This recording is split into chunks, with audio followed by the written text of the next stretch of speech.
Olá, boa tarde. Vamos iniciar nossa palestra sobre significação de palavras e figuras de linguagem. Esse trabalho, ele é um trabalho de extensão do estágio supervisionado do ensino médio. O meu RU é 3299995. Sejam todos bem-vindos. Eu sou a Raiza Fernanda Nery Silva, professora pedagoga e aluna da Uninter de segunda licenciatura em Letras. E nós vamos iniciar essa palestra que faz parte do projeto de extensão do nosso estágio. Os objetivos dessa palestra são os seguintes: abordar o conteúdo do primeiro ano do ensino médio, usando os vídeos como ferramenta didática, explicar aos estudantes sobre a semântica, promover o estudo e compreensão das figuras de linguagem. E a justificativa é promover o ensino-aprendizado de língua portuguesa por meio de atividades lúdicas, como os vídeos, servindo de experiência e aprendizado para os professores e alunos. Então, nós vamos abordar nessa aula, ela vai ser dividida em 2 vídeos, tá bom? Nós vamos falar sobre as figuras de linguagem, um pouquinho sobre a semântica, tá bom? O principal livro que nós utilizamos foi o livro Manual Compacto de Gramática, da Benedita Reis.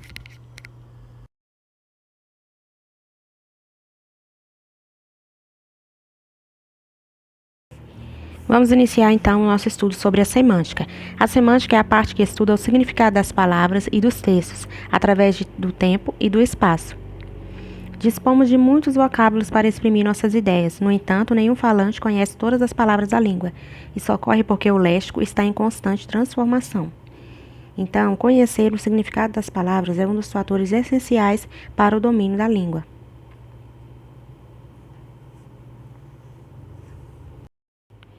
Os sinônimos são palavras diferentes na forma, mas de sentidos idênticos ou semelhantes. Por exemplo, achei um livro, encontrei um livro. Achei e encontrei são palavras sinônimas. Os sinônimos eles podem ser perfeitos ou imperfeitos.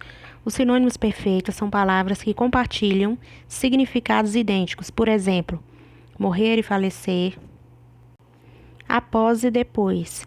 Os sinônimos imperfeitos são as palavras que compartilham significados semelhantes e não idênticos, como, por exemplo, feliz e alegre, cidade e município, córrego e riacho. Esses são sinônimos imperfeitos, porque os seus significados são parecidos. Os antônimos são palavras diferentes na forma com sentidos opostos. Por exemplo, o aluno foi bem na prova, o aluno foi mal na prova. Então, nós observamos aqui que bem e mal são antônimos, porque eles têm significados totalmente diferentes. Os homônimos são palavras idênticas na forma, homônimas homógrafas, ou iguais na pronúncia, homônimas homófonas. Como, por exemplo, o vendedor apressou os produtos de limpeza. Ele apressou a filha. Então, observamos aí, apressou são homônimas que têm o mesmo som. Então, são homônimas homófonas, mas os significados são diferentes. Os parônimos são palavras que se assemelham na grafia e na pronúncia, entretanto, diferem do sentido. Então, temos alguns exemplos aí. Comprimento, comprimento, descrição, discrição, despensa e dispensa. Docente e discente. Cada palavra dessa, elas se parecem, mas elas não são iguais e elas têm significados totalmente diferentes. Então, são consideradas parônimos. O comprimento do tecido que eu comprei é de 3,5 metros. Então, nós temos aí essa palavra que significa tamanho e grandeza. Dê meus cumprimentos a seu avô. Dê meus cumprimentos a seu avô se refere à saudação. Descrição é o ato de descrever algo, e a discrição já significa prudência. Despensa, lugar onde guardam os alimentos, e a dispensa é o ato de dispensar. Docente está relativo a professores e discente está relativo aos alunos. Então, esses são alguns exemplos de parônimos. Existem vários outros tipos, que são muito comuns e geralmente é muito cobrado em provas de concurso.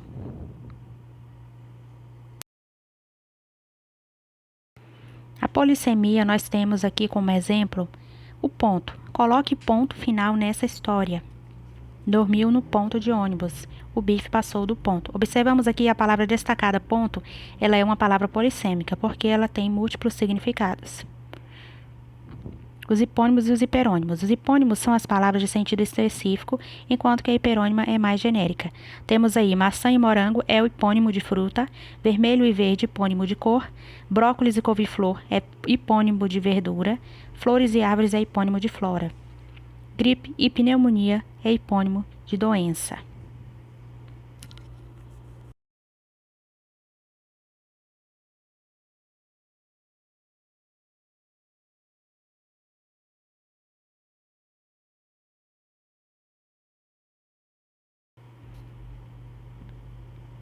Animais é hiperônimo de cachorro e cavalo.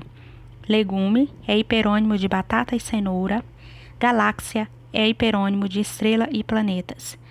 E ferramenta é hiperônimo de chave de fenda e alicate. Então, nós observamos aqui que o hiperônimo ele é um campo maior, né? Do qual cachorro e cavalo está dentro do campo dos hiperônimos. Porque os hiperônimos têm um sentido mais genérico.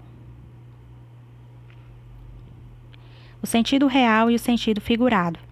Quando a mensagem está em sentido literal, ou seja, de acordo com o significado do dicionário, ela é chamada de denotativa. Então, ela está na sua linguagem real. Por outro lado, se uma mensagem possui um sentido mais subjetivo e figurado, dizemos que ela é conotativa.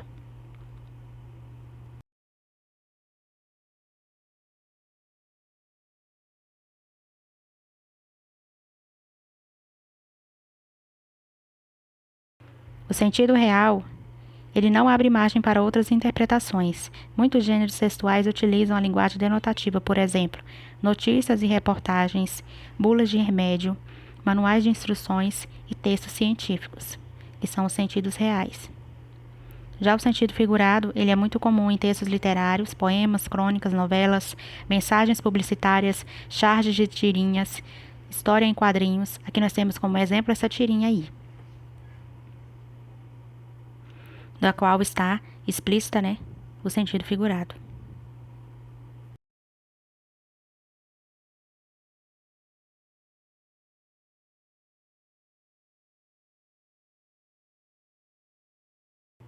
As figuras de linguagem, elas são formas de expressão que destoam da linguagem comum, da linguagem denotativa.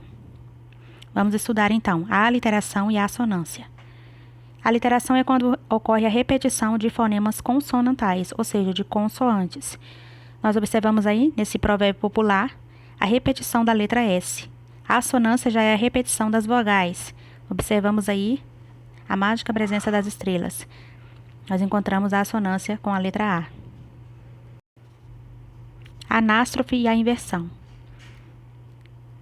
É quando ocorre inversão da ordem direta dos elementos de uma oração. Por exemplo, um grande soluço sacudiu o ar desafinado.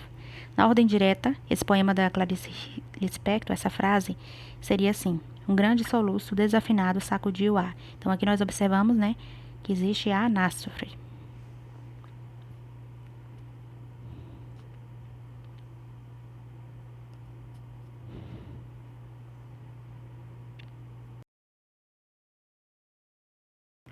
O hipérbato e o assíndeto. O hipérbato geralmente intercala-se uma expressão entre duas palavras que pertencem ao mesmo sintagma.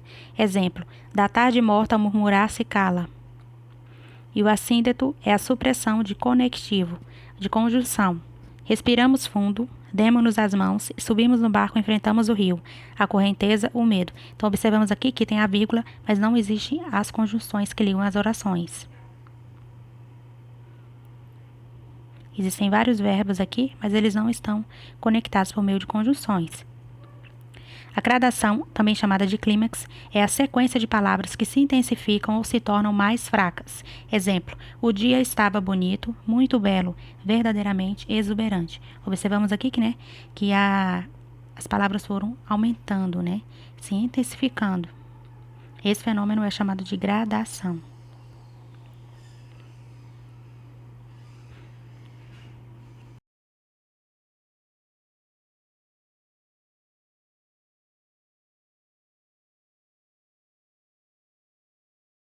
A perífrase e antonomasia. A perífrase se refere ao espaço geográfico. É substituir uma palavra por outra, né? Por um outro termo. O pulmão do mundo está sofrendo com um desmatamento desenfreado. Ou seja, o pulmão do mundo está se referindo à Amazônia. A Cidade Maravilhosa foi palco das Olimpíadas 2016. A Cidade Maravilhosa está substituindo aí o termo Rio de Janeiro. A antonomásia é quando nós substituímos o nome próprio por um nome comum, ou vice-versa. Nós temos aqui, a Dama do Teatro Brasileiro foi indicada ao Oscar de melhor atriz. Essa Dama do Teatro Brasileiro se refere a quem? Se refere a Fernanda Montenegro. O Divino Mestre partilhou diversos ensinamentos. O Divino Mestre está se referindo a Jesus. Então, é tipo o apelido. É você trocar um nome por outro. Isso acontece muito também nas propagandas publicitárias. Catecrese. Usar um termo diferente do sentido original por falta de um termo próprio para expressar o que queremos dizer. Por exemplo, orelha do livro, asa da xícara, dente de alho, pé da mesa, entre muitos outros exemplos que são muito comuns no cotidiano dessa figura de linguagem da catecrese. A comparação e a metáfora. A comparação e a metáfora são formas de comparar um elemento. A diferença é que a comparação ela está explícita com um conectivo. Caminhava pelas ruas como se caminhassem em uma passarela. Já a metáfora é uma forma implícita de comparação. Meu cartão de crédito é uma navalha. Então, é como se fosse, né? Meu cartão de crédito é como uma navalha. Então, a metáfora não tem o conectivo, mas ela tem a mesma ideia, o mesmo sentido de comparação.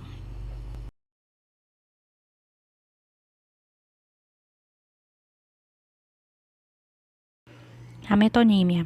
A metonímia ocorre quando se substitui um termo por outro, porque existe certa relação entre eles. Exemplo, comer uma panela de macarronada. Aqui houve a substituição do conteúdo pela comida. Adoro ler Rubem Fonseca. Substituíram aqui a obra pelo autor. Adoro ler as obras de Rubem Fonseca. Ele vive do suor do seu trabalho. Então, aqui, a substituição da causa pela consequência. Tenho muitas cabeças de vaca na minha fazenda. Todos esses exemplos aqui, eles estão expressando a figura de linguagem metonímia. A sinestesia é quando mesclamos numa expressão sensações percebidas por diferentes órgãos dos sentidos. É a mistura de sensações. Por exemplo, Júlia ficou com um olhar frio depois da prova. Então, aqui nós temos a mistura da visão com o tato. Elaine foi à festa com um vestido de cor berrante. Então, nós estamos aqui com a audição e com a visão. Perfume doce, voz macia, cores frias, cores quentes, são exemplos de sinestesia. O perfume doce, nós temos aqui o olfato com o paladar. Cores frias, cores quentes, a visão, mais o tato. A elipse. A elipse é a omissão de um termo da oração, sem prejuízo de sentido ou da ideia geral. Por exemplo, comi no restaurante da minha avó na semana passada. Aqui nós observamos a omissão do eu. Eu comi. Outro exemplo, na sala apenas 4 ou 5 convidados. Aqui nós observamos que houve a omissão do verbo haver. Na sala havia apenas 4 ou 5 convidados, né? Então, aqui a vírgula, ela já marca essa elipse. Existe um tipo de elipse também, que é chamado de zeugma. A zeugma, ela é um tipo de elipse, só que ela é de fácil identificação. O termo que está em implícito, ele é de fácil identificação. Anne comprou banana, maçã. Eu comprei maçã. O pleonasmo. O pleonasmo é uma redundância, ou seja, é repetir palavras para reforçar uma ideia. Exemplo, sonhava aquele sonho todas as horas, todos os momentos do dia. Tem alguns pleonasmos viciosos que nós muitas vezes acabamos fazendo no nosso dia a dia. Sair para fora, surpresa inesperada, descer para baixo, há muito tempo atrás, conclusão final, entrar para dentro. Todos esses pleonasmos viciosos, eles devem ser evitados, porque eles podem se tornar um vício de linguagem.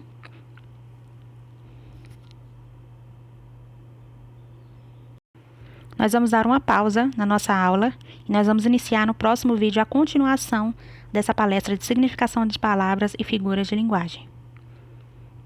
Então, até o próximo vídeo.